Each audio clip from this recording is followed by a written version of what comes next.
श्री विश्वस्पर्श आयुर्वेदिक चिकित्सालय व पंचकर्म केंद्र डॉक्टर कल्पना पाटील यांनी नौपाड्यामध्ये सुरू केलेलं आहे.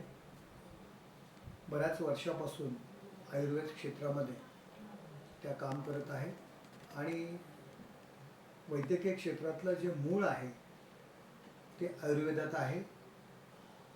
औषधांचा परिणाम तात्काळ इलाज जेव्हा आपण करतो त्यावेळी त्याचे दुष्परिणामसुद्धा बरेचसे असतात, परंतु आयुर्वेदाची ट्रीटमेंट जर आपण केल्यानंतर त्याचे दुष्परिणाम होत नसतात आणि त्याकरता आयुर्वेदसुद्धा फार महत्त्वाचं आहे.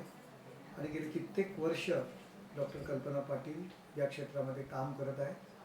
त्यांच्यासोबत अनेक डॉक्टर्स तयार त्यांनी केलेले आहेत आणि आयुर्वेद प्रसारामध्ये त्यांचं फार मोठं काम आहे. ठाणे शहरात त्यांनी एक नवीन क्लिनिक सुरू केलेलं आहे. त्यांना माझ्याकडनं हार्दिक शुभेच्छा.